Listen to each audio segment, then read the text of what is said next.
Hello guys, welcome back to Nishu's corner. ಇವತ್ತಿನ daily ವ್ಲಾಗ್ಗೆ ನಿಮ್ಮೆಲ್ಲರಿಗೂ ವೆಲ್ಕಮ್. ಇವತ್ತಿನ ವ್ಲಾಗಲ್ಲಿ ನಾನು ನಮ್ಮ ಮನೆಯಲ್ಲಿ ವರಮಹಾಲಕ್ಷ್ಮಿ ಹಬ್ಬದ ಪ್ರಿಪ್ರೇಷನ್ ಮತ್ತು ಹಬ್ಬ ಹೆಂಗಾಯಿತು ಅಂತ ಹೇಳಿ ಕಂಪ್ಲೀಟಾಗಿ ಡೀಟೇಲ್ ವಿಡಿಯೋನ ಪೋಸ್ಟ್ ಮಾಡ್ತಾ ಇದ್ದೀನಿ. ನಾನು ಆಲ್ರೆಡಿ ವಿಡಿಯೋ ರೆಕಾರ್ಡ್ ಮಾಡಿ ತುಂಬ ದಿನ ಆಯಿತು, ಬಟ್ ಎಡಿಟ್ ಮಾಡೋದಕ್ಕೆ ಟೈಮ್ ಸಿಗ್ತಿರ್ಲಿಲ್ಲ. ಆ್ಯಂಡ್ ಇದು ವರಮಹಾಲಕ್ಷ್ಮಿ ಹಬ್ಬದ ಹಿಂದಿನ ದಿನ ಬೆಳಗ್ಗೆನೇ ಎದ್ದು ಬ್ರೇಕ್ಫಾಸ್ಟ್ ಮಾಡಿಕೊಂಡು ಹಬ್ಬಕ್ಕೆ ಏನೆಲ್ಲ ಬೇಕು ಅಂತ ಹೇಳಿ ಯೋಚನೆ ಮಾಡ್ತಾ ಇದ್ದೀನಿ. ಹಾಗೆ ಹೂವು, ಹಣ್ಣು, ಕಾಯಿ ಮತ್ತು ಏನೆಲ್ಲ ತರಬೇಕು ಅಂತ ಹೇಳಿ ಹಂಗೇನೆ ಹೇಳ್ತಾ ಇದ್ದೀವಿ. ಬೇಗನೆ ಬ್ರೇಕ್ಫಾಸ್ಟ್ ಎಲ್ಲ ಮುಗಿಸ್ಕೊಂಡು ಮಾರ್ಕೆಟಿಗೆ ಹೋಗಿ ಒಂದಷ್ಟು ಹೂವಿನ ಮಾಲೆ ಮತ್ತು ಮ್ಯಾಂಗೋ ಲೀವ್ಸು, ವಿಳೆದೆಲೆ ಇದೆಲ್ಲ ಬಂದು ಇಟ್ಕೊಂಡಿದ್ವಿ. ಇನ್ನು ಹಬ್ಬ ಅಂದರೆ ಯೂಶ್ವಲಿ ಒನ್ ಡೇ ಬಿಫೋರೇ ನಾವೆಲ್ಲ ಪ್ರಿಪ್ರೇಷನ್ ಮಾಡ್ಕೋಬೇಕಾಗತ್ತೆ. ವರಮಹಾಲಕ್ಷ್ಮಿ ಹಬ್ಬದ ದಿನ ಸೀರೆ ಉಡ್ಸೋದೆಲ್ಲ ಇರುತ್ತೆ, ಆ್ಯಂಡ್ ಕಳಸ ಎಲ್ಲ ರೆಡಿ ಮಾಡೋದಿರುತ್ತೆ, ಪ್ಲೇಟ್ ಎಲ್ಲ ಫಿಲ್ ಮಾಡಬೇಕು. ಸೊ ಆ ಗಡಿಬಿಡಿಲಿ ಇದೆಲ್ಲ ಮಾಡಿಕೊಂಡ್ರೆ ಆಗಲ್ಲ ಅಂತ ಹೇಳಿ ಒಂದಿನ ಮುಂಚೆನೇ ಎಲ್ಲದನ್ನು ರೆಡಿ ಮಾಡ್ಕೊಂಡಿದ್ರೆ ಚೆನ್ನಾಗಿರುತ್ತೆ ಅಂತ ಹೇಳಿ ಎಲ್ಲ ಸಾಮಗ್ರಿಗಳು ಏನೇನು ಹಬ್ಬಕ್ಕೆ ತಗೊಂಡು ಬಂದಿದ್ದೀವಿ ಆ ಸಾಮಗ್ರಿಗಳು ಮತ್ತು ದೇವರ ಒಂದು ಕಾಯಿ ಆಗಿರ್ಬೋದು, ದೇವ್ರ ಪೂಜೆಗೆ, ಅಥವಾ ಬಾಳೆಹಣ್ಣು ಆಗಿರ್ಬೋದು, ನವಧಾನ್ಯ ಆಗಿರ್ಬೋದು, ಊದ್ಬತ್ತಿ, ಹಣ್ಣುಗಳು, ಹೂಗಳು ಎಲ್ಲದನ್ನು ಒಂದಿನ ಮುಂಚೆನೇ ರೆಡಿ ಮಾಡಿ ಇಟ್ಕೊಳ್ಳೋದು ತುಂಬಾ ಬೆಸ್ಟು. ಬಿಕಾಸ್ ನಾನು ಆಲ್ಮೋಸ್ಟ್ ತುಂಬ ವರ್ಷಗಳಿಂದ ವರಮಹಾಲಕ್ಷ್ಮಿ ವ್ರತನ ಮಾಡ್ಕೊಳ್ತಾ ಬರ್ತಾ ಇದ್ದೀನಿ.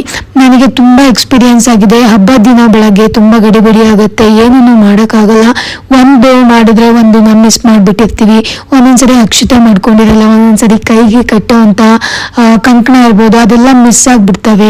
ಆ್ಯಂಡ್ ಲಾಸ್ಟಲ್ಲಿ ಪೂಜೆ ಎಲ್ಲ ಮುಗಿದ್ಮೇಲೆ ಅಯ್ಯೋ ನಾನು ಇದನ್ನು ಮಾಡಲಿಲ್ವಲ್ಲ ಅಂತ ನಾವು ರಿಗ್ರೆಟ್ ಮಾಡ್ಕೊಳ್ತಾ ಇರ್ತೀವಿ. ಸೊ ಅದೆಲ್ಲ ಆಗಬಾರ್ದು ಅಂದರೆ ಒಂದಿನ ಮುಂಚೆನೇ ನಾವೇನೆಲ್ಲ ಥಿಂಗ್ಸ್ನ ತೊಗೊಂಡ್ಬರ್ತೀವಿ, ಪೂಜೆಗೆ ಏನೆಲ್ಲ ಸಾಮಗ್ರಿಗಳನ್ನ ರೆಡಿ ಮಾಡಿ ಇಟ್ಕೊಳ್ತೀವಿ, ಅದು ತುಂಬಾ ಇಂಪಾರ್ಟೆಂಟ್ ರೋಲ್ನ ಪ್ಲೇ ಮಾಡುತ್ತೆ. ಇನ್ನು ಈ ಸರಿ ನಾನು ಈ ಥರ ಬಳೆ ಹಾರ ಕೂಡ ಸಿಕ್ಕಿತ್ತು ಅಮ್ಮನವರ ಫೋಟೋಗೆ ಮತ್ತು ಕಳ್ಸೋಕ್ಕೆಲ್ಲ ಹಾಕೋದಕ್ಕೆ.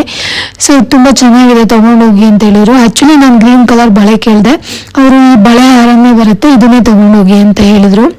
ಆ್ಯಂಡ್ ಈ ಸರಿ ವರಮಹಾಲಕ್ಷ್ಮಿ ಹಬ್ಬಕ್ಕೆ ನಾನು ಈ ಥರ ಒಂದು ಗೋಲ್ಡನ್ ಕಲರಲ್ಲಿ ಬ್ಲೌಸ್ ಪೀಸ್ ತೊಗೊಂಡ್ಬಂದಿದ್ದೀನಿ. ನಾವು ಮಡ್ಲಕ್ಕಿ ಇಡ್ತೀವಲ್ಲ ಅದಕ್ಕೆ ಆ ಬ್ಲೌಸ್ ಪೀಸು. ಇನ್ನು ಸ್ಯಾರಿ ಬಂದ್ಬಿಟ್ಟು ನನಗೆ ತುಂಬಾ ಇಷ್ಟ ಆಯಿತು. ಈ ಸ್ಯಾರಿ ಚೆಟ್ಟಿನಾಡು ಸಿಲ್ಕ್ಸ್ ಬರುತ್ತಲ್ಲ ಇದು ಕಾಟನ್, ಚೆಟ್ಟಿನಾಡು ಕಾಟನ್ ಸ್ಯಾರಿ. ಇದು ತುಂಬ ಅಂದರೆ ತುಂಬ ಬ್ಯೂಟಿಫುಲ್ ಆಗಿದೆ. ನನಗೆ ಕ್ಯಾಮ್ರಾದಲ್ಲಿ ಎಷ್ಟು ಚೆನ್ನಾಗಿ ಕಾಣಿಸ್ತಾ ಇದೆಯೋ ಗೊತ್ತಿಲ್ಲ, ಬಟ್ ಡೈರೆಕ್ಟಾಗಿ ಅಂತೂ ತುಂಬ ಅಂದರೆ ತುಂಬ ಚೆನ್ನಾಗಿತ್ತು. ನಾನು ಜಸ್ಟ್ ಹೋಗಿ ನೋಡಿದ ತಕ್ಷಣ ಇದನ್ನು ಪಿಕ್ ಮಾಡ್ಕೊಂಡು ಬಂದಿದ್ದೀನಿ, ಜಾಸ್ತಿ ಟೈಮ್ ಹಿಡಿಲಿಲ್ಲ ನನಗೆ.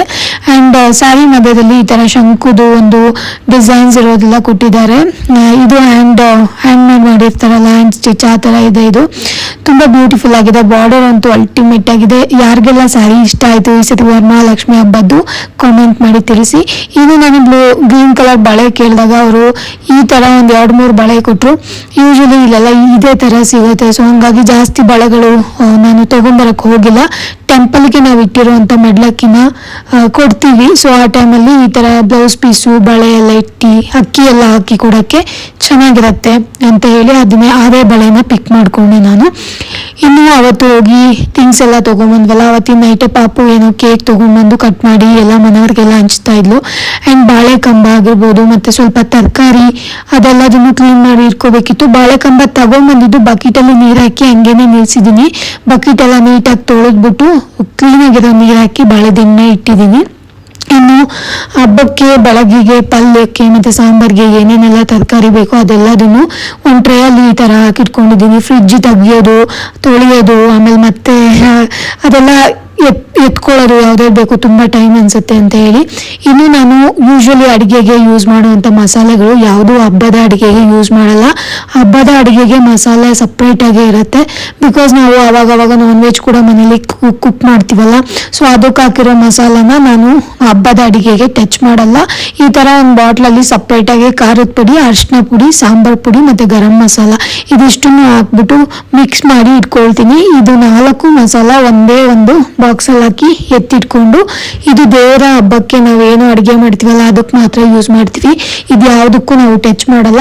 ಇನ್ನು ಉಪ್ಪು ಅಷ್ಟೇ, ಮನೇಲಿರೋ ಉಪ್ಪು ನಾವು ಬೇರೆ ಅಡುಗೆಗೆಲ್ಲ ಯೂಸ್ ಮಾಡಿರ್ತೀವಲ್ಲ ಅದನ್ನು ಕೂಡ ನಾನು ಹಬ್ಬದ ಅಡುಗೆಗೆ ಯೂಸ್ ಮಾಡಲ್ಲ. ಬಿಕಾಸ್ ನಾವು ತುಂಬ ಸರಿ ಕೈ ಹಾಕಿರ್ತೀವಿ ಉಪ್ಪಿನ ಡಬ್ಬಕ್ಕೆ. ಆ ಉಪ್ಪು ತುಂಬ ಸರಿ ಒಂದು ಕೈ ಹಾಕಿ ತೆಗ್ದಾಗ ಮತ್ತು ತುಂಬ ಅಡುಗೆಗಳಿಗೆ ಯೂಸ್ ಮಾಡಿರೋದ್ರಿಂದ ಆ ಉಪ್ಪು ಯೂಸ್ ಮಾಡೋಕ್ಕೆ ಅಷ್ಟೊಂದು ಚೆನ್ನಾಗಿರಲ್ಲ ಅಂತೇಳಿ ನಾನು ರಾಕ್ ಸಾಲ್ಟ್ ಅಂದರೆ ಹಿಮಾಲಯ ಪುಡಿ ಉಪ್ಪು ಬರುತ್ತಲ್ಲ ಅದನ್ನು ತೊಗೊಂಬಂದು ಸಪ್ರೇಟಾಗಿ ಒಂದು ಬಾಕ್ಸಲ್ಲಿ ಹಾಕಿ ಎತ್ತಿಟ್ಕೊಂಡಿರ್ತೀನಿ.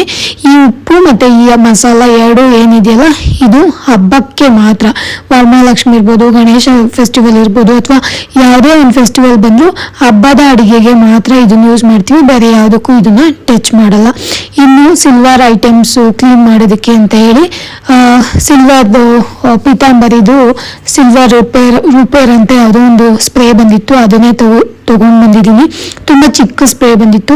ಇನ್ನು ಮಾರ್ಕೆಟಿಂದ ಹಣ್ಣೆಲ್ಲ ತೊಗೊಂಡು ಬಂದಿದ್ವಲ್ಲ ಅದೆಲ್ಲ ಒಂದಿನ ಮುಂಚೆನೇ ತೊಳೆದ್ಬಿಟ್ಟು ನೀಟಾಗಿ ಅದ್ರ ಮೇಲಿರೋ ಸ್ಟಿಕ್ಕರ್ಸ್ ಎಲ್ಲ ತೆಗಿತಾ ಇದ್ದೀನಿ. ಈ ಸರಿ ಹಬ್ಬಕ್ಕೆ ಅಂತ ಹೇಳಿ ಆ್ಯಪಲು, ಒಂದು ಸ್ವಲ್ಪ ಆರೆಂಜು, ಪೊಮೊಗ್ರೆನೇಟ್ಸು ಅಮ್ಮನವ್ರಿಗೆ ತುಂಬ ಅಂದರೆ ದಾಳಿಂಬೆ ಹಣ್ಣು ಲಕ್ಷ್ಮಿ ಹಬ್ಬಕ್ಕೆ ತುಂಬಾ ವಿಶೇಷವಾಗಿರುತ್ತೆ, ತುಂಬ ಇಷ್ಟಪಡ್ತಾರೆ ಅಮ್ಮನವರು ಅಂತ ಹೇಳ್ತಾರೆ. ಸೊ ಹಂಗಾಗಿ ಪೊಮೊಗ್ರೆನೇಟ್ ಜಾಸ್ತಿ ತೊಗೊಂಡು ಬರ್ತೀನಿ ಯಾವಾಗಲೂ. ಆ್ಯಂಡ್ ಆ್ಯಪಲ್ ಎಲ್ಲ ಒಂದೊಂದೇ ಈ ಥರ ತೊಳೆದ್ಬಿಟ್ಟು ಅದ್ರ ಮೇಲಿರುವಂಥ ಸ್ಟಿಕ್ಕರ್ಸ್ ಎಲ್ಲ ತೆಗೆದು ನೀಟಾಗಿ ಒಂದು ಟ್ರೇಯಲ್ಲಿ ಏನೇನೆಲ್ಲ ಹಣ್ಣು ತೊಗೊಂಬಂದಿದ್ದೀವಿ ಅದೆಲ್ಲ ಜೋಡಿಸಿ ಇಟ್ಬಿಟ್ರೆ ಬೆಳಗ್ಗೆ ಮತ್ತೆ ಹಣ್ಣು ತೆಗಿಯೋದು, ಹಣ್ಣು ತೊಳೆಯೋದು, ಒರೆಸೋದು, ಆಮೇಲೆ ಮತ್ತೆ ಅದನ್ನು ಪ್ಲೇಟಿಗೆ ಜೋಡಿಸೋದು ಆ ಕೆಲಸ ಎಲ್ಲ ಇರೋಲ್ಲ. ಇದೆಲ್ಲ ವರಮಹಾಲಕ್ಷ್ಮಿ ಹಿಂದಿನ ದಿನನೇ ಮಾಡ್ಕೊಂಡ್ಬಿಟ್ರೆ ಆ ಒಂದು 100% ಕೆಲಸದಲ್ಲಿ ಒಂದು ಅಟ್ಲೀಸ್ಟ್ ಒಂದು 70-80% ಅಷ್ಟು ಕೆಲಸ ಮುಗ್ದೋಗ್ಬಿಟ್ಟಿರುತ್ತೆ. ಬೆಳಗ್ಗೆ ಎದ್ದ ತಕ್ಷಣ ನೀಟಾಗಿ ಟೇಬಲ್ ರೆಡಿ ಮಾಡಿಕೊಂಡು ಅಮ್ಮನವರಿಗೆ ಕಳಸ ಇಟ್ಟು ಆಮೇಲೆ ಸೀರೆ ಉಡ್ಸ್ಕೊಂಡ್ಬಿಟ್ರೆ ಮತ್ತು ಹಬ್ಬದ ಅಡುಗೆ ಮಾಡಿಬಿಟ್ಟು ನೈವೇದ್ಯ ಮಾಡಿಟ್ರೆ ಆಗುತ್ತೆ. ಬೇಗ ಬೇಗ ಕೆಲಸ ಕೂಡ ಮುಗಿಯುತ್ತೆ. ಮನೆಯವರಿಗೆ ಊಟ ಕೂಡ ಕೊಡೋದು ಲೇಟ್ ಆಗಲ್ಲ. ಯೂಶ್ವಲಿ ಹಬ್ಬದ ಟೈಮಲ್ಲಿ 2-2:30-3 ಗಂಟೆ ಆಗಿಬಿಡುತ್ತೆ ಲಂಚ್ ಎಲ್ಲ ಕೊಡೋಷ್ಟರಲ್ಲಿ. ಸೊ ಅವರು ಕೂಡ ಉಪವಾಸದಿಂದ ಇರಬೇಕಾಗತ್ತೆ ಆ ಟೈಮಲ್ಲಿ. ಸೊ ಅದೆಲ್ಲ ಆಗಲ್ಲ. ಆ ಮಿಸ್ಟೇಕ್ಗಳೆಲ್ಲ ಇಲ್ಲಿ ನಾವು ಸರಿ ಮಾಡ್ಕೋಬೋದು ಈ ಥರ ಮಾಡೋದ್ರಿಂದ. ನಾನು ಬಾಳೆಹಣ್ಣು ಕೂಡ ತೊಳೆದು ಇಡ್ತೀನಿ. ಎಷ್ಟು ಜನಕ್ಕೆ ಇದು ಸರಿ ಅನ್ಸುತ್ತೋ ಗೊತ್ತಿಲ್ಲ, ಬಟ್ ನಾನು ಯೂಶ್ವಲಿ ಪೂಜೆಗೆ ಅಂತ ತರೋ ಬಾಳೆಹಣ್ಣನ್ನು ಕೂಡ ಯಾವಾಗಲೂ ತೊಳೆದಿರ್ತೀನಿ. ಬಿಕಾಸ್ ಗೊತ್ತಿರಲ್ಲ ನನಗೆ ಅದು ಎಷ್ಟು ಜನ ಮುಟ್ಟಿ ಹೋಗಿರ್ತಾರೆ, ಎಷ್ಟು ಡಸ್ಟ್ ಎಲ್ಲ ಇರುತ್ತೆ ಅದ್ರ ಮೇಲೆ ಅಂತ ಹೇಳಿ. ಆ್ಯಂಡ್ ಹಣ್ಣೆಲ್ಲ ತೊಳ್ಕೊಂಡು ಆದಮೇಲೆ ಈ ಥರ ಒಂದು ಟಿಶ್ಯೂ ಪೇಪರ್ ತೊಗೊಂಡ್ಬಿಟ್ಟು ಎಲ್ಲ ಹಣ್ಣುಗಳನ್ನು ಈ ಥರ ಒರೆಸ್ಕೊಂಡು ಅದ್ರ ಮೇಲ್ಗಡೆ ಏನೆಲ್ಲ ಸ್ಟಿಕ್ಕರ್ ಇದೆ ಅದೆಲ್ಲದನ್ನು ತೆಗೆದ್ಬಿಟ್ಟು ಅದಾದಮೇಲೆ ಈ ಥರ ಒಂದು ದೊಡ್ಡ ಟ್ರೇಯಲ್ಲಿ ಹಣ್ಣುಗಳನ್ನೆಲ್ಲ ಜೋಡಿಸ್ಕೊಂಡು ಇಟ್ಕೊಳ್ತಾ ಇದ್ದೀನಿ. ಆ್ಯಂಡ್ ನಮ್ಮನೇಲಿ ಜಾಸ್ತಿ ವೆರೈಟಿ ಇರೋ ಹಣ್ಣೆಲ್ಲ ತೊಗೊಂಬರಲ್ಲ. ಆ್ಯಪಲು, ಪೊಮೊಗ್ರೆನೇಟ್ಸು ಮತ್ತು ಆರೆಂಜು ಒಂದು 4-5 ವಿಧವಾದ ಹಣ್ಣುಗಳನ್ನು ತೊಗೊಂಬಂದರೆ ಅಷ್ಟೇ ಸಾಕು. ಕೆಲವೊಬ್ಬರು ಗ್ರೇಪ್ಸು ಮತ್ತು ಬೇರೆ ಬೇರೆ ಹಣ್ಣುಗಳನ್ನೆಲ್ಲ ಇಡ್ತಾರೆ, ಅದು ಅವ್ರವ್ರ ಇಷ್ಟದ ಪ್ರಕಾರ ಇಟ್ಕೋಬೋದು. ಬಟ್ ಯೂಶ್ವಲಿ ಲೈಕ್ ಒಂದು 4-5 ಹೂವುಗಳನ್ನ ಇಟ್ಟರೆ ಸಾಕು. ಈ ಮೇಲ್ಗಡೆ ಹಚ್ಚಿರುವಂಥ ಸ್ಟಿಕ್ಕರ್ಸ್ ಎಷ್ಟು ಅಂಟ್ಕೊಂಡಿರುತ್ತೆ ಅಂತ ಹೇಳಿದ್ರೆ ಈ ಒಂದು ಸ್ಟಿಕ್ಕರ್ ತೆಗೆದ್ಮೇಲೆ ಕೂಡ ಒಂದ್ಸರಿ ತೊಳಿಬೇಕು ಅನಿಸಿರುತ್ತೆ. ಆ್ಯಂಡ್ ಆಲ್ಸೋ ಈ ಪೊಮೊಗ್ರೆನೇಟು ಒಂದು 4-5 ಪೊಮೊಗ್ರೆನೇಟ್ಸ್ ತೊಗೊಂಬಂದಿದ್ದೆ. ಈ ಸರಿ ಎಲ್ಲ ಚೆಕ್ ಮಾಡಿ ಪೊಮೊಗ್ರೆನೇಟ್ಸ್ ತಂದಿದ್ದೀನಿ. ಲಾಸ್ಟ್ ಟೈಮ್ ತೊಗೊಂಬಂದಿದ್ದು ಒಂದಷ್ಟು ಡ್ಯಾಮೇಜ್ ಆಗಿತ್ತು, ಒಂದಷ್ಟು ಹಾಳಾಗಿತ್ತು, ಆ ಥರ ಕೂಡ ಆಗಿತ್ತು. ಬಟ್ ಈ ಸರಿ ತೊಗೊಂಬಂದಿರೋ ಹಣ್ಣುಗಳೆಲ್ಲ ನೀಟಾಗಿದೆ, ಫ್ರೆಶ್ ಆಗಿದೆ ಅಂತ ಅನ್ನಿಸ್ತಾ ಇತ್ತು. ಆ್ಯಂಡ್ ತೊಳೆದು ಆದಮೇಲೆ ಈ ಥರ ಒಂದು ಹ್ಯಾಂಡ್ ಟವಲ್ ತೊಗೊಂಡ್ಬಿಟ್ಟು ಎಲ್ಲ ನೀರನ್ನು ಮೇಲ್ಗಡೆ ಏನು ನೀರಿದೆ ಅದನ್ನು ಒರೆಸ್ಬಿಟ್ಟು ಈ ಥರ ಟ್ರೇ ಅಲ್ಲಿ ಜೋಡಿಸ್ತಾ ಇದ್ದೀನಿ. ಇದೊಂದು ದೊಡ್ಡ ಟ್ರೇ ನಾನು ಹಬ್ಬಕ್ಕೆ ಅಂತಲೇ ಪರ್ಚೇಸ್ ಮಾಡಿದ್ದು. ಯೂಶ್ವಲಿ ಚಿಕ್ಕ ಪ್ಲೇಟಲ್ಲಿ ಹಣ್ಣುಗಳು ಜಾಸ್ತಿ ಹಣ್ಣು ತೊಗೊಂಬಂದರೆ ತುಂಬ ಕಷ್ಟ ಆಗುತ್ತೆ. ಆ್ಯಂಡ್ ಕೆಲವೊಂದು ಹಣ್ಣುಗಳನ್ನು ತುಂಬಕ್ಕೆ ಆಗಲ್ಲ. ಸೊ ಅದಕ್ಕೆ ನಾನು ಈ ಥರ ಒಂದು ದೊಡ್ಡ ಟ್ರೇನ ಹಬ್ಬಕ್ಕೆ ಅಂತಲೇ ಪರ್ಚೇಸ್ ಮಾಡ್ಕೊಂಡು ತೊಗೊಂಡು ಬಂದಿದ್ದೀನಿ. ತುಂಬಾ ಯೂಸ್ಫುಲ್ ಅಂತ ಅನ್ನಿಸ್ತು. ನಾನು ಯೂಶ್ವಲಿ ನಮ್ಮ ಮನೆಯಲ್ಲಿ, ನಮ್ಮ ಆಂಟಿ ಮನೆಯಲ್ಲೆಲ್ಲ ಇದೇ ಥರ ಟ್ರೇಯಲ್ಲಿ ಫಿಲ್ ಮಾಡೋದನ್ನು ನೋಡ್ತಿರ್ತಿದ್ದೆ. ಬಟ್ ಇಲ್ಲೆಲ್ಲ ಅದು ಪ್ಲೇಟ್ ತೊಗೊಂಬಂದು ಇಟ್ಕೊಂಡಿಲ್ಲ ನಾನು. ಸೊ ಈ ಸರಿ ನನಗೂ ಕೂಡ ಇದೇ ಥರ ಪ್ಲೇಟ್ ಬೇಕು ಅಂತ ಹೇಳಿ ತೊಗೊಂಬಂದು ಇಟ್ಕೊಂಡಿದ್ದೀನಿ. ಇನ್ನು ಮ್ಯಾಂಗೋ ಮತ್ತು ಪೈನಾಪಲ್ಲು, ಆರೆಂಜು, ಪೊಮೊಗ್ರೆನೇಟು ಇದೆಲ್ಲದನ್ನು ಫಿಲ್ ಮಾಡಿ ಇಟ್ಟಿದ್ದೀನಿ ಒಂದು ಪ್ಲೇಟಲ್ಲಿ. ಇನ್ನು ಬೇರೆ ಪೂಜೆ ಐಟಮ್ ಅಂತ ಹೇಳಿ ತೆಂಗಿನಕಾಯಿ, ನವಧಾನ್ಯ, ಡ್ರೈ ಫ್ರೂಟ್ಸು ಮತ್ತು ಏನೇನೋ ದಾರಗಳು ಬೇಕು, ತುಪ್ಪ ಬೇಕು, ಎಣ್ಣೆ ಬೇಕು, ಅದೆಲ್ಲದನ್ನು ಇನ್ನೊಂದು ಟ್ರೇಯಲ್ಲಿ ಜೋಡಿಸ್ಬಿಟ್ಟು ಇಟ್ಕೊಂಡಿದ್ದೀನಿ, ಬೆಳಗ್ಗೆ ಗಡಿಬಿಡಿ ಆಗಬಾರ್ದು ಅಂತ ಹೇಳಿ. ಈ ಪೇಪರ್ ಕಟ್ಟಿರುವಂಥದ್ದು ಇದೆಯಲ್ಲ ಅದರಲ್ಲಿ ಗುಲ್ಗಂಜಿ, ಆಮೇಲೆ ಇದು ಸ್ವಲ್ಪ ಕವಡೆ ಅವೆಲ್ಲ ಬರ್ತಾವಲ್ಲ ಅದೆಲ್ಲ ತೊಗೊಂಬಂದು ಇಟ್ಕೊಂಡಿದ್ದೀನಿ. ಇನ್ನು ಸ್ವಲ್ಪ ತರಕಾರಿನೂ ಅಷ್ಟೇ, ಇದನ್ನು ಅಷ್ಟೇ ಸ್ವಲ್ಪ ಲೈಟಾಗಿ ತೊಳೆದ್ಬಿಟ್ಟು ಒರೆಸ್ಕೊಂಡು ಇಟ್ಕೊಂಡಿದ್ದೀನಿ. ಆವತ್ತಿನ ನೈಟಿಗೆ ಇಷ್ಟು ಪ್ರಿಪ್ರೇಷನ್ ಮಾಡ್ಕೊಂಡಾಯಿತು. ಇನ್ನು ಅವತ್ತು ನೈಟು ಊಟಕ್ಕೆ ಅಂತ ಹೇಳಿ ನಾನು ಜಾಸ್ತಿ ಏನು ಪ್ರಿಪೇರ್ ಮಾಡೋಕ್ಕೆ ಹೋಗಿಲ್ಲ. ಪರೋಟ ಇತ್ತು ಫ್ರಿಜ್ಜಲ್ಲಿ, ಅದೇ ಪರೋಟಾನ ಬಿಸಿ ಮಾಡಿಬಿಟ್ಟು ಸ್ವಲ್ಪ ಮಶ್ರೂಮ್ ಸಬ್ಜಿ ಮಾಡಿಬಿಟ್ಟು ಕೊಡ್ತಾ ಇದ್ದೀನಿ. ಮಶ್ರೂಮ್ ಸಬ್ಜಿ ಆಲ್ರೆಡಿ ಒಬ್ರಿಗೆ ಹಾಕ್ಕೊಟ್ಟಿದ್ದೀನಿ, ಅದಕ್ಕೆ ಸ್ವಲ್ಪ ಕಮ್ಮಿಯಾಗಿ ಕಾಣಿಸ್ತಾ ಇದೆ. ಸ್ವಲ್ಪ ಜಾಸ್ತಿನೇ ಮಾಡ್ಕೊಂಡಿದ್ದೆ. ನಮ್ಮ ಮನೇಲಿ ಜಾಸ್ತಿ ತಿನ್ನಲ್ಲ, ನಾನಂತೂ ಪರೋಟ ಎಲ್ಲ ತಿನ್ನೋಕೆ ಹೋಗಲ್ಲ, ಒಂದು ಪರೋಟ ಅಷ್ಟೇ ತಿಂತೀನಿ. ಇನ್ನು ನೈಟು ಒಂದು 11:30-12 ತನಕ ಪ್ರಿಪ್ರೇಷನ್ ಮಾಡಿದ್ದೆ ಆಯಿತು. ಈ ಥರ ಬ್ಯಾಕ್ಗ್ರೌಂಡ್, ಲಕ್ಷ್ಮಿ ಫೋಟೋಗೆ ಬ್ಯಾಕ್ಗ್ರೌಂಡ್ ಏನು ಹಾಕಬೇಕು ಅಂತ ಹೇಳಿ ಕಳ್ಸಕ್ಕಿಡಕ್ಕೆ ಒಂದು 2-3 ಸೀರೆ ಎಲ್ಲ ಚೇಂಜ್ ಮಾಡ್ತಾ ಇದ್ದೆ. ಫೈನಲ್ ಆಗಿ ಇದೊಂದು ಸೀರೆ ಚೆನ್ನಾಗಿ ಕಾಣಿಸ್ತಿದೆ ಅಂತ ಹೇಳಿ ಅನ್ನಿಸ್ತು. ಸೊ ಇದನ್ನೇ ಇಟ್ಬಿಡೋಣ ಅಂತ ಹೇಳಿ ಬ್ಯಾಕ್ಗ್ರೌಂಡ್ಗೆ ಹಾಕಿದ್ದೀನಿ. ಇನ್ನು ಸ್ವಲ್ಪ ಲೈಟಿಂಗ್ಸ್ ಎಲ್ಲ ಹಾಕಬೇಕು, ಮ್ಯಾಂಗೋ ತೋರಣ ಎಲ್ಲ ಕಟ್ಟಬೇಕು. ಗೊತ್ತಿಲ್ಲ, ಈ ಸೀರೆ ವೆಯ್ಟ್ ತಡಿಲಿಲ್ಲ ಅಂತ ಹೇಳಿದ್ರೆ ಇನ್ನೊಂದು ಸೀರೆ ಇದೆ ಲೈಟ್ ವೆಯ್ಟಿಂದು, ಅದನ್ನೇ ಹಾಕೋಣ ಅಂತ ಹೇಳಿ ಅಂದ್ಕೊಂಡಿದ್ದೀನಿ. ಇನ್ನು ಮಾರ್ನಿಂಗ್ವರೆಗೂ ಟೈಮ್ ಇದೆಲ್ಲ ಚೇಂಜ್ ಮಾಡ್ಕೋಬೋದು ಅಂತ ಹೇಳಿ ನೈಟೇ ಸ್ವಲ್ಪ 2-3 ಸರಿ ಟ್ರೈ ಮಾಡಿ ನೋಡ್ತಾ ಇದ್ದೀನಿ. ಇನ್ನು ಇದು ಹಬ್ಬದ ದಿನ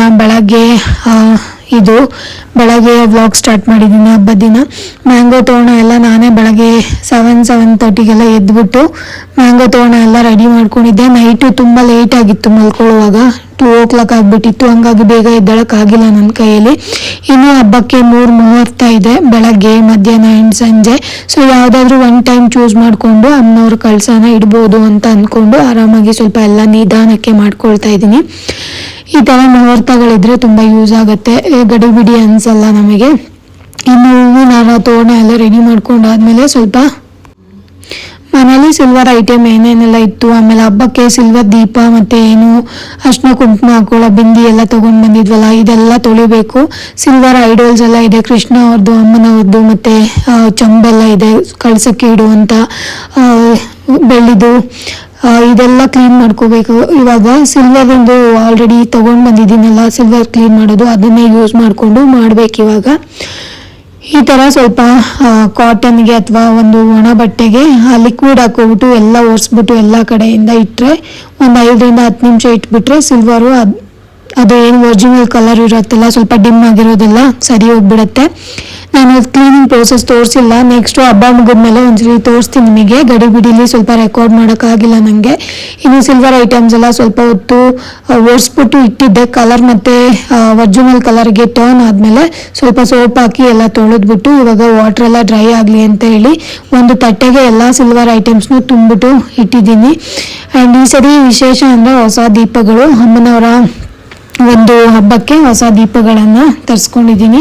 ನಾನು ನೈಟ್ ಹೇಳಿರೋ ಥರನೇ ಆ ಸೀರೆ ಅಷ್ಟೊಂದು ವೆಯ್ಟ್ನ ತಡ್ಕೊಳ್ಳಿಲ್ಲ, ಹಾಗಾಗಿ ಬೇರೆ ಸೀರೆ ಬ್ಯಾಕ್ಗ್ರೌಂಡ್ ಎಲ್ಲ ಚೇಂಜ್ ಮಾಡಿ ಇನ್ನು ಅಮ್ಮನವ್ರಿಗೆ ಪೂಜೆ ಎಲ್ಲ ಮಾಡಿ ಕಳಸಕ್ಕೆ ಸೀರೆ ಎಲ್ಲ ಉಡಿಸ್ಬಿಟ್ಟು ಮತ್ತು ಕಳಸ ಎಲ್ಲ ಇಟ್ಬಿಟ್ಟು ಕಳಸನ ತುಂಬಿ ಕಾಯೆಲ್ಲ ಇಟ್ಟು ಮುಖವಾಡ ಎಲ್ಲ ಇಟ್ಬಿಟ್ಟು ವಿಳೆದೆಲ್ಲ ಇಟ್ಟು ಬಾಳೆ ಎಲೆ ನೀಟಾಗಿ ಹಾಕಿ ಅಕ್ಕಿ ಇಟ್ಟು ಆ್ಯಂಡ್ ಪೂಜೆಗೆ ಏನೇನು ಇಡಬೇಕು ಅದೆಲ್ಲ ಇಟ್ಟು ಪೂಜೆನೂ ಕೂಡ ಸ್ಟಾರ್ಟ್ ಮಾಡಿ ಕರೆಕ್ಟಾಗಿ ಏನು ಮುಹೂರ್ತ ಇತ್ತು ಅದರಲ್ಲೇ ಮುಗಿಸಿದ್ದು ಕೂಡ ಆಯಿತು.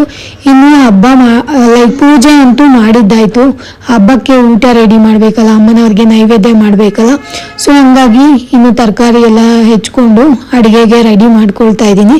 ಬೆಳಗ್ಗೆನೇ ಎದ್ದು ಸ್ನಾನ ಎಲ್ಲ ಬೇಗನೆ ಮುಗಿಸ್ಕೊಂಡ್ವಿ. ಒಂದು ಸ್ವಲ್ಪ ಮನೆಯೆಲ್ಲ ಕ್ಲೀನ್ ಮಾಡ್ಕೊಂಡಿದ್ದಕ್ಕೆ ಟೈಮ್ ಆಯಿತು, ನೆಲ ಒರೆಸ್ಕೊಂಡು ಅದೆಲ್ಲ ಮಾಡಿದ್ದಕ್ಕೆ.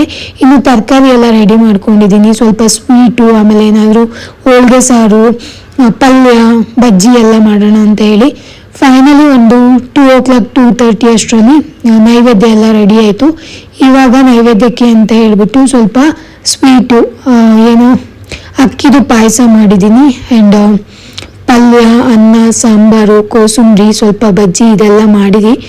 ನೈವೇದ್ಯನೂ ಮಾಡಿಬಿಟ್ಟು ಮಂಗಳಾರತಿ ಎಲ್ಲ ಮಾಡಿದ್ದು ಆಯಿತು. ಸೊ ಇಷ್ಟು ಮಾಡೋಷ್ಟರಲ್ಲಿ ಮನಸ್ಸಿಗೆ ಒಂಥರ ಸಮಾಧಾನ ಅಂತ ಹೇಳಿ ಅನ್ನಿಸ್ತಿತ್ತು. ಇನ್ನು ಪೂಜೆಗೆ ಏನೇನೆಲ್ಲ ತೊಗೊಂಡ್ಬಂದು ಪ್ಲೇಟಲ್ಲಿ ರೆಡಿ ಮಾಡಿದ್ದೆ ಅದೆಲ್ಲದನ್ನು ಇಟ್ಬಿಟ್ಟು ಪೂಜೆನೂ ಕೂಡ ಮಾಡಿದ್ದಾಯಿತು. ಇನ್ನು ಅಮ್ಮನವರ ಮಡಿಲಕ್ಕಿನ ಒಂದು 2-3 ಡೇಸ್ ಆದಮೇಲೆ ಟೆಂಪಲ್ಗೂ ಕೂಡ ತೊಗೊಂಡೋಗಿ ಕೊಡಬೇಕು. ಇದು ಬಂದು ನನ್ನ ಒಂದು ವರಮಹಾಲಕ್ಷ್ಮಿ ಹಬ್ಬದ ಲುಕ್ಕು. ಈ ಥರ ಒಂದು ಸ್ಯಾರಿ ಹಾಕ್ಕೊಂಡು ಸ್ವಲ್ಪ ಮೇಕಪ್ ಎಲ್ಲ ಮಾಡಿಕೊಂಡು ರೆಡಿಯಾಗಿದ್ದೆ. ನಾನು ಮಧ್ಯಾಹ್ನ ಟೈಮಲ್ಲಿ ಮಾಡ್ಕೊಂಡಿದ್ದೆ ಆ್ಯಂಡ್ ಈವ್ನಿಂಗ್ ಟೈಮಲ್ಲಿ ಇನ್ನೊಂದ್ಸರಿ ಪೂಜೆನ ಮಾಡ್ಕೊಂಡಿದ್ದೀನಿ. ಇನ್ನೊಂದ್ಸರಿ ಪೂಜೆನ ದೀಪ ಹಚ್ಚೋದು ಮತ್ತು ಹೂವೆಲ್ಲ ಚೇಂಜ್ ಮಾಡಿಕೊಂಡು ಪೂಜೆ ಎಲ್ಲ ಮಾಡೋದು, ಈ ಥರ ಎಲ್ಲ ಮಾಡಬೇಕಾಗತ್ತೆ. ಅಮ್ಮನನ್ನು ಒಂದ್ಸರಿ ಕೂರಿಸ್ಕೊಂಡಾದ್ಮೇಲೆ ಮನೆಯಲ್ಲಿ ದೀಪ ಆದಷ್ಟು ಆರದೇ ಇರೋ ಥರ ನೋಡ್ಕೋಬೇಕು. ದೀಪಕ್ಕೆ ಯಾವಾಗಲೂ ಎಣ್ಣೆ ಬಿಟ್ಟು ನೋಡ್ಕೋತಾನೆ ಇರಬೇಕು. ಮನೇಲಿ ಮಲಗೋದು ಅಥವಾ ಹೊರಗಡೆ ಹೋಗೋದು ಆ ಥರ ಎಲ್ಲ ಮಾಡಬಾರ್ದು. ಸೊ ಅಮ್ಮನವ್ರನ್ನ ಯಾವಾಗ ಕೂರಿಸ್ತೀವಿ ಆದಷ್ಟು ನಮ್ಮ ಸಮಯನ ಅಮ್ಮನವರ ಜೊತೆಲೆ ಅಥವಾ ಅವರು ಇರುವಾಗ ನಾವು ನಮ್ಮ ಪ್ರೆಸೆನ್ಸ್ನ ಮನೆಯಲ್ಲೇ ಇಟ್ಕೊಂಡಿರ್ಬೇಕು. ಕಳಸನ ಕಡಲಿಸೋವರೆಗೂ ಅಥವಾ ಕಳಸನ ವಿಸರ್ಜನೆ ಮಾಡೋವರೆಗೂ ಕೂಡ ನಾವು ಅಮ್ಮನವರ ಅವ್ರ ಜೊತೆನೇ ಇರೋ ಥರ ನಾವು ಫೀಲ್ ಮಾಡ್ತಾ ಇರಬೇಕು ಅಥವಾ ಅಲ್ಲೇನೆ ನಮ್ಮ ಪ್ರೆಸೆನ್ಸ್ ಜಾಸ್ತಿ ಇರಬೇಕು. ಇನ್ನು ಪ್ಲೇಟ್ಗೆ ಅಮ್ಮನವರ ಇಷ್ಟು ಆಗಿರೋದು ಏನೆಲ್ಲ ಇದೆ ಅದೆಲ್ಲದನ್ನು ನಾನು ಫಿಲ್ ಮಾಡಿದ್ದೀನಿ. ಪ್ರತಿ ವರ್ಷ ಥರ ಈ ವರ್ಷವೂ ಕೂಡ ನಾನು ಮಹಾಲಕ್ಷ್ಮಿ ಅಮ್ಮನವ್ರಿಗೆ ವ್ರತನ ಕಂಪ್ಲೀಟ್ ಮಾಡಿದ್ದೀನಿ. ನನ್ನ ಮೇಲೆ ಅಂದರೆ ಪೂಜೆ ಎಲ್ಲ ಮುಗಿದಾದ್ಮೇಲೆ ಅನಿಸ್ತಾ ಇರತ್ತೆ ಏನಾದರೂ ಮಿಸ್ ಔಟ್ ಆಯ್ತೇನೋ, ಏನೋ ತಪ್ಪು ಮಾಡ್ಬಿಟ್ವೇನೋ, ನಾವು ಏನಾದರೂ ಒಂದು ಇಟ್ಟಿಲ್ವೇನೋ ಅಂತ ಹೇಳಿ. ಬಟ್ ಯಾವಾಗಲೂ ಕಳಸನ ತೆಗೆಯುವಾಗ ಅಥವಾ ವಿಸರ್ಜನೆ ಮಾಡುವಾಗ ಪ್ರೇ ಮಾಡ್ಕೊಂಡ್ಬಿಟ್ಟು ತೆಗಿತೀವಿ. ಇನ್ನು ಅವತ್ತಿನ ದಿನ ಈವ್ನಿಂಗ್ ತುಂಬ ಮಳೆ ಬರ್ತಾಯಿತ್ತು. ಎಷ್ಟು ಮಳೆ ಅಂದರೆ ಆಪೋಸಿಟಲ್ಲಿರೋ ಯಾವ ಬಿಲ್ಡಿಂಗು ಕಾಣಿಸ್ತಿಲ್ಲ, ಅಷ್ಟು ಮಳೆ ಬರ್ತಾ ಇದೆ. ಇಲ್ಲಿ ಯಾವ ಥರ ಇದೆ ಅಂದರೆ ಕ್ಲೈಮೇಟ್ ಫುಲ್ ಡೌನ್ ಆಗಿಬಿಟ್ಟಿದೆ ಆ್ಯಂಡ್ ತುಂಬಾ ಹ್ಯೂಮಿಡ್ ಕೋಲ್ಡ್ ಆಗಿಬಿಟ್ಟಿತ್ತು. ಇನ್ನು ಸಂಜೆ ಟೈಮಲ್ಲಿ ಏನಾದರೂ ಸ್ನ್ಯಾಕ್ಸ್ ತಿನ್ನಬೇಕು ಅಂತ ಹೇಳಿ ಅನ್ನಿಸ್ತಾ ಇತ್ತು ಇವ್ರಿಗೆ. ಸೊ ಹಾಗಾಗಿ ಸ್ವಲ್ಪ ಪೂರಿ ಎಲ್ಲ ಇತ್ತು, ಅದಕ್ಕೆ ಸ್ವಲ್ಪ ಮಿಕ್ಸ್ಚರ್ ಎಲ್ಲ ಹಾಕ್ಬಿಟ್ಟು ಆ್ಯಂಡ್ ಸ್ವಲ್ಪ ಬಟಾಣಿ ಕಾಳೆಲ್ಲ ಬೇಯಿಸ್ಕೊಂಡು ಅದನ್ನು ಮಸಾಲ ಪೂರಿ ಥರ ಮಾಡಿಬಿಟ್ಟು ಕೊಡ್ತಾ ಇದ್ದೀನಿ. ತುಂಬಾ ಟೇಸ್ಟಿಯಾಗಿತ್ತು ಅಂತ ಹೇಳಿ ಎಲ್ಲರೂ ತಿಂತಾಯಿದ್ರು. ಈ ಥರ ಮಳೆ ಬರುವಾಗ ಏನಾದರೂ ಬಿಸಿ ಬಿಸಿ ಆಗಿದ್ರೆ ಅವ್ರಿಗೂ ಕೂಡ, ಮನೇಲಿ ಮಕ್ಕಳಿದ್ರೆ ಅಥವಾ ಹಸ್ಬೆಂಡ್ ಇದ್ದರೆ ಅವ್ರಿಗೂ ಕೂಡ ತುಂಬ ಇಷ್ಟ ಆಗುತ್ತೆ. ಇನ್ನು ಹೆಚ್ಚಿಟ್ಕೊಂಡಿರುವಂಥ ಕ್ಯಾರೆಟು, ಈರುಳ್ಳಿ, ಟೊಮೊಟೊವನ್ನು ಇದಿಷ್ಟನ್ನು ಮೇಲ್ಗಡೆ ಹಾಕ್ಕೊಂಡ್ಬಿಟ್ಟು ಇದನ್ನು ಸರ್ವ್ ಮಾಡಿದ್ದೀನಿ. ತುಂಬಾ ಟೇಸ್ಟಿಯಾಗಿತ್ತು ಅಂತ ಹೇಳಿ ಎಲ್ಲರೂ ತಿಂದು ಎಂಜಾಯ್ ಮಾಡಿದ್ರು. ನನಗಂತೂ ಮಳೆ ಬರುವಾಗ ಪಾನಿಪುರಿ ಇಲ್ಲ ಅಂದರೆ ಮಸಾಲ ಪುರಿ ತುಂಬ ಕ್ರೇವಿಂಗ್ ಇರುತ್ತೆ. ಹೋಪ್ಫುಲಿ ನಿಮಗೂ ಕೂಡ ಹಂಗೆ ಅನ್ನಿಸುತ್ತೆ ಅಂತ ಅಂದ್ಕೊಳ್ತೀನಿ. ನಾವು ಯೂಶ್ವಲಿ ಸ್ಟ್ರೀಟ್ ಸೈಡಲ್ಲಿ ಬ್ಯಾಂಗ್ಳೂರಲ್ಲೆಲ್ಲ ತಿಂತಿದ್ವಲ್ಲ ಅದೇನೇ ಬೇಕು ಅಂತ ಹೇಳಿ ಯಾವಾಗಲೂ ಅನಿಸ್ತಿರುತ್ತೆ. ಮಸಾಲ ಪೂರಿ ಚೆನ್ನಾಗಿತ್ತು, ಮಸಾಲ ಎಲ್ಲ ನೀಟಾಗಿ ಅಡ್ಜಸ್ಟ್ ಆಗಿತ್ತು. ಆ್ಯಂಡ್ ಹಬ್ಬದ ಊಟದ ಜೊತೆಗೆ ಈವ್ನಿಂಗ್ ಸ್ವಲ್ಪ ಮಸಾಲ ಪೂರಿನೂ ತಿಂದ್ಬಿಟ್ಟು ಎಲ್ಲರೂ ತುಂಬ ಎಂಜಾಯ್ ಮಾಡಿದ್ರು. ಎಲ್ಲರೂ ಹೊಟ್ಟೆ ತುಂಬ ಊಟ ಮಾಡಿದ್ರು, ಆರಾಮಾಗಿ ದೇವ್ರ ಪೂಜೆ ಎಲ್ಲ ಮಾಡಿಕೊಂಡು ಅವತ್ತಿನ ದಿನನ ತುಂಬ ಚೆನ್ನಾಗಿ ಸ್ಪೆಂಡ್ ಕೂಡ ಮಾಡಿದ್ರು. ಇನ್ನು ಮಳೆ ಈವ್ನಿಂಗ್ ಟೈಮಲ್ಲಂತೂ ಏನು ಕಾಣಿಸ್ತಿರ್ಲಿಲ್ಲ, ಅಷ್ಟು ಮಳೆ ಸ್ಟಾರ್ಟ್ ಆಗಿಬಿಟ್ಟಿತ್ತು ಇಲ್ಲಿ. ಆ್ಯಂಡ್ ಹಬ್ಬನೂ ಕೂಡ ತುಂಬ ಚೆನ್ನಾಗಿ ನಮ್ಮದು ಆಯಿತು. ಹೋಪ್ಫುಲಿ ನಮ್ಮ ಥರನೇ ನಿಮ್ಮ ವರಮಹಾಲಕ್ಷ್ಮಿ ಹಬ್ಬನೂ ಕೂಡ ತುಂಬ ಚೆನ್ನಾಗಿ ಸೆಲೆಬ್ರೇಷನ್ ಆಯಿತು ಅಂತ ಅಂದ್ಕೊಂಡು ಇವತ್ತಿನ ಈ ಒಂದು ವ್ಲಾಗ್ನ ನಾನು ಮುಗಿಸ್ತಾ ಇದ್ದೀನಿ. ಎಲ್ಲರಿಗೂ ಇನ್ನೊಂದ್ಸರಿ ವರಮಹಾಲಕ್ಷ್ಮಿ ಹಬ್ಬದ ಆರ್ಥಿಕ ಶುಭಾಶಯಗಳು. ಮತ್ತೆ ಮುಂದಿನ ವ್ಲಾಗಲ್ಲಿ ಸಿಗೋಣ. Until that keep watching Nishu's corner. ವಿಡಿಯೋನ ಸಂಪೂರ್ಣವಾಗಿ ನೋಡೋದಕ್ಕಾಗಿ ಧನ್ಯವಾದಗಳು. Thank you so much.